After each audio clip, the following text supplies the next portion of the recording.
রূপবতী কন্যা এলো সাগর জলে ভেসে। সন্ধ্যার আকাশে সূর্যের আলো ধীরে ধীরে মিলিয়ে যাচ্ছে, সাগরের ঢেউগুলো শান্তভাবে তীরে এসে আছড়ে পড়ছে। ঠিক সেই সময় দূর থেকে যেন সাদা ধোঁয়ার মায়া নিয়ে এক রূপবতী কন্যা এলো সাগরের নীল জল রাশির উপর ভেসে। তার চেহারায় ছিল এক অমলিন মাধুর্য, যেন সাগরের গভীরতা থেকে উঠে আসা কোন এক স্বপ্নের চরিত্র। তার চোখে ছিল এক রহস্যময় চাহনি, যা প্রথম দেখাতেই মনকে বন্দি করে। সাগরের হাওয়ায় তার চুলগুলো এলোমেলো হয়ে উড়ছিল, আর সেই মুহূর্তে তার উপস্থিতি যেন সাগরের নিস্তব্ধতা ভেঙে দিল। তার প্রতিটি পদক্ষেপে ঢেউগুলো নাচছিল, আর তার পায়ে যেন মৃদু সুরে নুপুর বাজছে। কন্যার মুখে ছিল এক নীরব হাসি, যা যেন পৃথিবীর সমস্ত কোলাহল থেকে তাকে দূরে সরিয়ে রেখেছে। তার চাহনিতে যেন লুকিয়ে ছিল হাজার বছরের ইতিহাস, এক অদ্ভুত আকর্ষণ। সে যখন তীরে এসে দাঁড়ালো, মনে হলো সাগরের সকল রহস্য যেন তার মাঝেই নীল।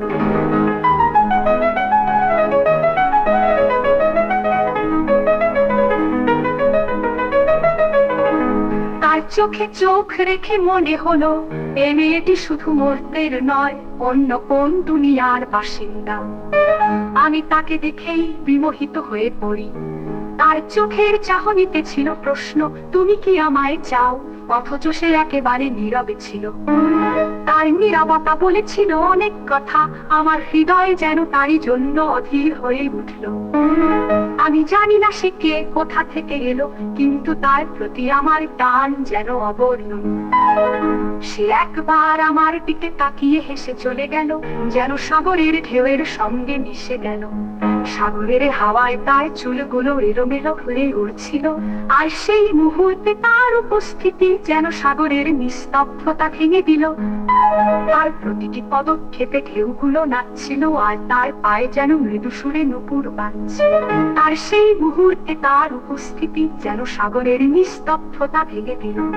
তার প্রতিটি পদক্ষেপে ঢেউগুলো নাচছিল, আর তার পায়ে যেন মৃদু সুরে নুপুর বাজছিল।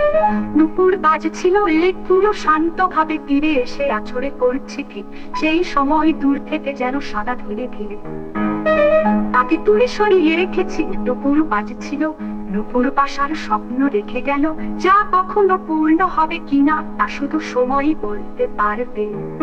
তার থেকে কন্যা এলো সাগর জলে ভেসে, আর আমার হৃদয়ে সে এক অসীম ভালোবাসার স্বপ্ন রেখে গেল, যা কখনো পূর্ণ হবে কিনা তা শুধু সময়ই বলতে পারবে।